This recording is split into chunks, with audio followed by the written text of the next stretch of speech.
पहले अपने वो चेला अमित शाह जी से पूछे, एसपीजी की खबर उनको ठीक ही नहीं। एक तरफ आप लगातार सिखों को आतंकवादी कहे, उसकी बेटियों को, उसकी बहनों को गालियां दी। वो प्लेन से जाना था, प्रधानमंत्री जी ने कोई जानकारी वहाँ के सीएम को नहीं दी। पॉलिटिकल इवेंट्स बनाने के लिए जबरदस्ती एसपीजी की बातों को दरकिनार करके प्रधानमंत्री जी वहाँ गए। ये जनता है, इसमें कांग्रेस का कोई लेना देना नहीं है, न मुख्यमंत्री का। एसपीजी और पहले अमित शाह जी इसमें जांच के घेरे में आएंगे। पहले अपने वो चेला अमित शाह जी से पूछे कि एसपीजी की खबर उनको ठीक ही नहीं थी। प्रधानमंत्री जी हर चीजों को पॉलिटिकल इवेंट्स क्यों बनाते हैं? एक तरफ अब कोरोना के बारे में आप पैनिक पैदा कर रहे हैं, एक तरफ डर का वातावरण, एक तरफ पॉलिटिशियन, पदाधिकारी, डॉक्टर ट्वीट कर करके बता रहे हैं कि मुझे पॉजिटिव हो गया। आम आदमी को कुछ हुआ या गया ना हुआ, उसके पड़ोसी और घर वाले को भी पता नहीं। और दूसरी तरफ प्रधानमंत्री का डेली लाखों के कार्यक्रम, प्रधानमंत्री का कार्यक्रम खुद एसपीजी लगाती है। तो क्या एसपीजी को पहले से इस बात की जानकारी नहीं थी? एसपीजी डायरेक्ट होम मिनिस्टर देखते हैं, अमित शाह जी देखते हैं। क्या अमित शाह जी के नॉलेज में नहीं था कि पंजाब जहां प्रधानमंत्री जी जा रहे हैं वहां की परिस्थितियां क्या है? क्या वहां प्रधानमंत्री जी की मीटिंग में लोग आएंगे कि नहीं? सारी कुर्सियां खाली रह जाएगी? क्या सिर्फ पंजाब की जनता प्रधानमंत्री जी को न सुनना चाहती, न देखना चाहती और न ही महसूस करना चाहती? तो क्या जनता नहीं आने के कारण प्रधानमंत्री जी ने एक नया बहाना ढूंढ लिया? क्या एक नया रास्ता ढूंढ लिया?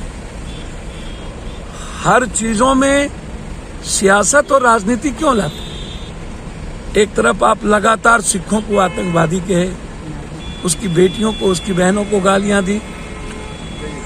जब उन्हीं के गवर्नर कह रहे हैं कि हमने कहा कि किसान मर रहे हैं, तो कहता है मरने दो, मैं क्या करूंगा? जब आपके गवर्नर ये बात खुद मुंह से कह रहे हैं कि मुझे मरने दो, कोई मेरे लिए मर रहा है, तो स्वाभाविक है उसके भीतर 900 किसान मरे हैं। ये भारत के किसानों के भीतर प्रधानमंत्री जी को लेकर के कितना सम्मान होगा। मैं धन्यवाद देना चाहता हूं वहां के सीएम को कि उन्होंने कहा कि मैं अपनी जिंदगी पर पहले मैं मरूंगा, और ऐसी कोई बात नहीं थी। प्रधानमंत्री जी को प्लेन से जाना था, प्रधानमंत्री जी ने कोई जानकारी वहां के सीएम को नहीं दी। प्रधानमंत्री जी क्या बैठेंगे, किस गाड़ी में रहेंगे, कौन से खाना खाएंगे, वो सब कुछ एसपीजी देखता। कोई स्टेट की जिम्मेदारी नहीं होती, पूरा हाईजैक रहता है उनके सारे कार्यक्रम एसपीजी के द्वारा। तो क्या एसपीजी के भीतर कोई ऐसी स्थिति थी या एसपीजी को कोई जानकारी नहीं मिली? और फिर प्रधानमंत्री जी और बीबी के लोगों ने जिस तरीके से दुष्प्रचार शुरू किया था, तो चन्नी जी ने तो कह दिया कि मुझको तो कोई जानकारी तक और किसी बात की हमें जानकारी सीएम को नहीं दिया जाता। और एट रैंडम सड़कों पर किसान, उनका प्रोग्राम चेंज होना, सड़कों पर किसान का आना, क्या वो किसानों पर गोली चलाते? और तो बहुत दूर थे तब तक ने तो एसपीजी ने उनका डाइवर्ट सड़क कर दिया। एसपीजी पूरा कंट्रोल में होता है। तो इसको लेकर के बीजेपी ने जिस तरीके से पैनिक क्रिएट किया, यह एक शोभा नहीं देता। प्रधानमंत्री हमारे देश के हैं, हर आदमी अपने देश के प्रधानमंत्री की कुर्सी के लिए, प्रधानमंत्री के लिए संवेदनशील है। लेकिन एक प्रधानमंत्री यदि अपना सम्मान बोध खुद खोते जाए, खुद नफरत पैदा करके अपनी प्रधानमंत्री की कुर्सी की प्रतिष्ठा खत्म होती चली जाए। प्रधानमंत्री जी जिस तरीके की भाषा का प्रयोग करते हैं वह प्रधानमंत्री के गरिमा की तरह नहीं है।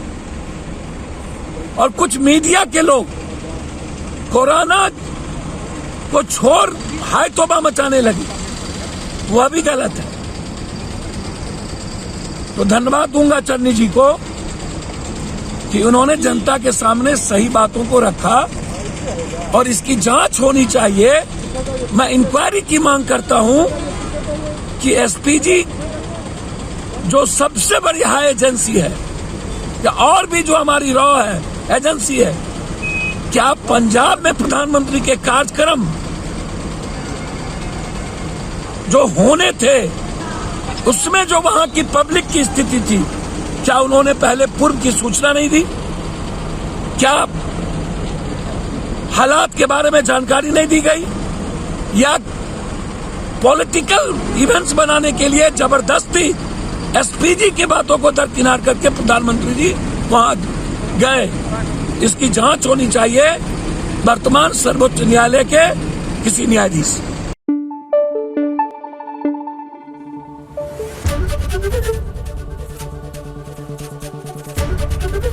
एबीपी न्यूज आपको रखे आगे।